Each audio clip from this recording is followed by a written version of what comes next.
The HOVERAIR Aqua is the world's first sub 250 gram waterproof drone that takes off and lands on water and can track you whilst you're out on the water in your kayak or SUP or foil or whatever that is. But there are a lot of things that HOVERAIR don't tell you. In this video, I'm going to go through what to do before you even think about going near the water with it. We're going to test out some of the automated modes, and I'm going to show you how to set it up for conventional camera drone flight. And stick around until the end, because we're also going to be looking at two of the new modes that they introduced with a recent firmware update, one of which I had to test rather unconventionally because of, well, I'll tell you when I get to that bit. Whilst they've got some really good video guides, there are some settings and some preparation that isn't really covered, or at least is probably buried deep in their manuals somewhere. Now, for full transparency, this video is sponsored. It's the second video I've done for HOVERAIR. It's my own fault. I forgot to read the contract properly and I had to make two videos. But I was going to make this video anyway, so bonus really.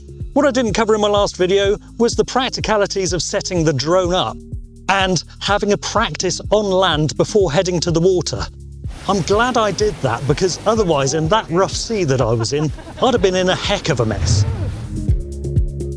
Now, the first thing you want to do before you even start flying is go into the HOVERAIR app and get all set up. Go into the app, then switch the drone on so that it gets all the settings that you change in there. Go into HOVERAIR settings. That'll change which flight modes you can quick access on the drone, and you can remove flight modes that you're not going to use on that session. So for example, I'm not on the water at the moment, so I've removed the kayak mode and the SUP mode and the foil mode. I'm never going to use a foil mode, so I'll always have that removed. Then go back into the flight settings, and for each of the different modes, set your parameters. Now, doing all this before you actually go flying means that you save yourself a whole bunch of time when you're on the water, and that'll save you battery as well. If you've got default settings set for your automated flight modes, you don't need to think about it when you're out there. You just select the flight mode and off you go. Now, you can of course change the flight modes or the parameters when you're on the water, but that's just to save you a bit of time. The other thing is, when you're setting out to practice, remember that Aqua is designed to be flown over wide open water and not around people and objects. It doesn't have any obstacle avoidance. Doesn't need it. It's not for flying on land really. So just check around to make sure that it's not gonna crash into something or someone. I've got these flight modes set to fairly close to me, but also fairly high up, so that limits the risk there. A really important tip when you're in the settings is to set the post-return to home behaviour to hover. You don't want this drone landing on grass or sand or anything. The propeller's face down. It'll suck up a whole bunch of stuff and blow it all over the place. So how do you land it then? I'll show you that when we get to it. I think that's called a closed loop. I've also set the virtual tether on the Lighthouse to a distance that's going to be larger than any of the automated shots that I've set here. That way it's not going to get confused if you've got a tether of 5 meters, but you've got an orbit set to like 10 meters or something. I mean, I think it's probably clever enough not to, but you never know.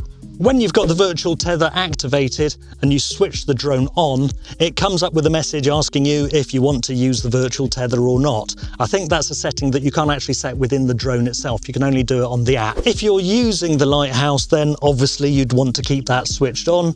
If you're using some other mode, so if you're using your phone as a controller or the beacon remote as a controller, then you'd probably want to switch that off. Oh, and a quick tip about the buttons. You use the left and the right buttons to navigate, and then the record button to click into the settings and navigate there. And then if you select the settings there, then you can decide what you're going to use.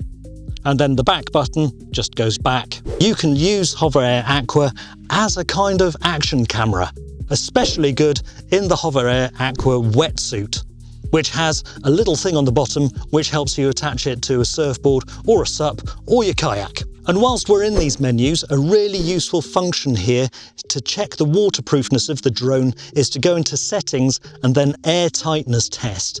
Set that running and then press this circular part of the drone for 3 seconds, just with a little bit of pressure, not too hard, and then the drone will tell you whether it's airtight or not. If it fails that test, then perhaps try another battery or reseating the battery. And if you're still having problems after that, then contact HOVERAIR support. They're really friendly people, really reactive, and they just want to help you out and get you flying. If you're using a landing pad, then you can just put the drone down there, select what mode you want, and press the takeoff button on the Lighthouse controller. I find it just a lot more convenient to be able to launch this from my hand and catch it when I want it to land. And I'll show you how that works when I do my tests. And for God's sake, don't try to catch this drone like you can with other drones by holding your hand underneath. That could end up really messy and damage your fingers, or even worse, it could damage the props. Okay, starting with the static shots with a simple hover. I just press the button on the top.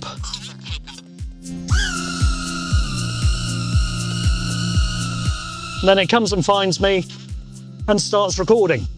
And then I can move around and it follows me, it knows where I am. And also I can use the Lighthouse to move it. So move it left and right and up and down and backwards, past the camera and forwards. And how to land it? Well, simply just grab it, turn it over. And it doesn't have a huge amount of resistance like other drones. Virtual tether may malfunction. But she just does go on and on and on. If you found any of this useful or entertaining today, especially the dancing, then please leave a like on the video, subscribe if you feel like it, and watch to the end. It really does help get this video out to more people. Thanks very much. We'll go on to bird's eye now. This is a 30-meter one, a static shot, so you want to be in the same place and not moving around. I've put a little bit of spin on there as well. You'll probably notice that. You can do that all in the settings on the phone, or you can do that in the settings on the drone. Now, one thing I did was, in the settings, I set that to stay up for quite a long time. So now what I'm going to do is press the return to home button to bring it home. That's a really good function if the drone's doing something a bit weird that you don't want it to do. You can get it to come home quite quick. And this is a 10-meter spiral. And this should be going up as well, so we should be okay. So off it goes, up and round.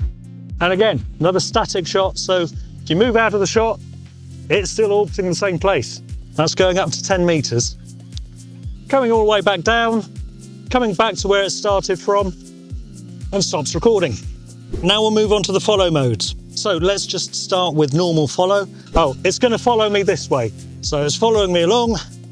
I'll speed this bit up, but let's just walk around here and then walk over here, and that's following me around. So it does that using your direction of travel, but if I bring that round this way, I can change the angle that it's looking at me, but then it does want to follow me. I've got the orbit follow set now, so what should happen with this is that the drone starts orbiting me whilst I'm walking along. And yes, it's doing that now. Now, what is the difference between normal orbit and orbit follow? Well, with orbit follow, that is set up specifically for orbiting you and following you. Duh. So when you've got tracking set on orbit, it continues to orbit around the same point. But if you move, then it turns its angle. Video settings, vertical shooting on. Right, we'll do a dolly track. Why don't we gonna floss. Get together, everyone. You plus me, that's I've the done answer. that. Yeah, we're gonna Bit of dance, yeah, let's bit of dance. all just get together, everyone. Everything is better. It's a good thing I'm getting paid for this. This is compromising my artistic integrity, you know. Come on. Was that bloke watching me when I was dancing? So it turns out I had a bunch of technical cock-ups yesterday, which meant that I'm having to reshoot some different bits today, hence the t-shirt. This test is going to be with the virtual tether. I'm going to walk off in that direction, and the HOVERAIR Aqua is just down here, and when I get to about 15 metres, the Aqua should take off and come and find me.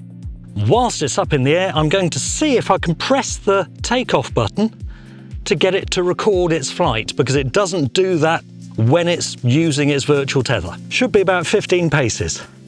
Here we go. Too far from drone. Here we go. Retrieving automatically. Start takeoff. Here it comes. Press the button. Start recording. There we go. Perfect. Hello. There. It is really good. I mean, it worked brilliantly when I was at sea as well. Tracking signal. Shut up. Now let's make one thing clear here. The HOVERAIR Aqua thrives on open water. It's its raison d'etre, or reason for being. Bet you didn't know I could do French, did you? Je m'appelle Amok. Mon éditeur est un singe stupide. But at a pinch, you can use the HOVERAIR Aqua as a conventional camera drone, using just the phone and the Aqua, or the phone connected to the beacon controller, or the beacon controller itself. If you're using the beacon controller, you can even change its expo settings. So that's how fast it moves in relation to the sticks along its different axes. Axes. And you can get shots like this, but do be aware that you're not going to get the same range as most conventional drones. So it's there just to get one or two establishing shots, rather than some cinematic masterpieces. An important setting when using this mode is the return to home mode. Make sure that if you do have a loss of signal, you set those settings to return to home, because it defaults to hover. And that can make some people panic if you have lost the signal and it's just sitting up there in the middle of the air. You would just normally go closer. But if it's down over here, then that could be a bit difficult. The other thing to remember is, which I just found out, is that if you're trying to go into negative altitude, it thinks you're landing. So if you're going to go down there, then start off further down. Honestly, that was a bit scary. Connecting your phone to the drone, or connecting the beacon and the phone to the drone, can be a little bit finicky, but never fear. I've spent a long time working out exactly what order to do it in, and as with any conventional drone, what you should really do for safety reasons is switch on your controller first.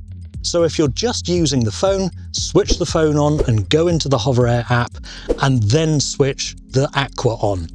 And the phone and the app will detect the Aqua and you can connect like that. Or if you're using the beacon, switch the beacon on first and then the drone.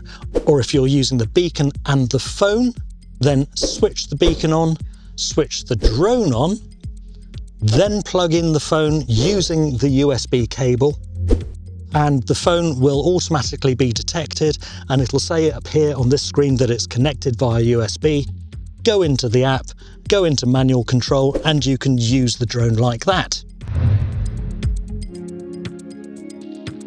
One of the things I found out after I'd cooked up yesterday is that you can use the Lighthouse controller to control the modes on the HOVERAIR Aqua. So if it's out there floating in the sea, you don't have to go and catch it to change modes. If you go into settings and into Lighthouse button settings, you can find that setting there. Can I say setting once more?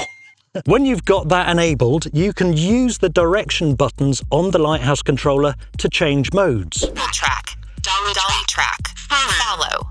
Manual control. So I was doing that all with my arm, just here. Brilliant, I wish I'd known about that sooner. Why's my camera gone funny? That's better.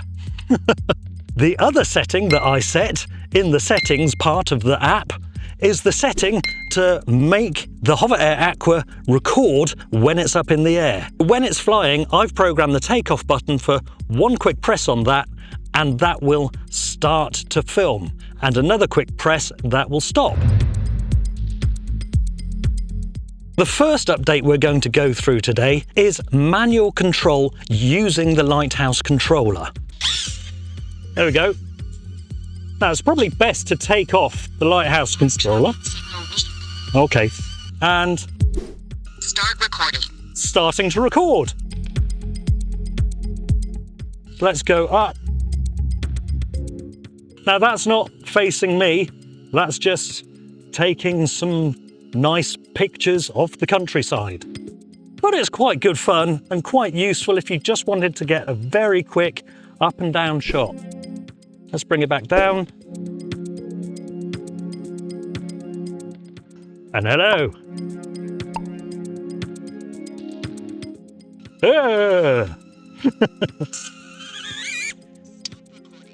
And it stops recording. And of course there is the new boat mode, which a lot of you in the comments were asking for, and it came along just after I released that last video. With the controller or with your phone is awesome. Unfortunately, there is an outbreak of blue-green algae in this whole local area, which means I can't take this out to show you how boat mode works, so I had to improvise.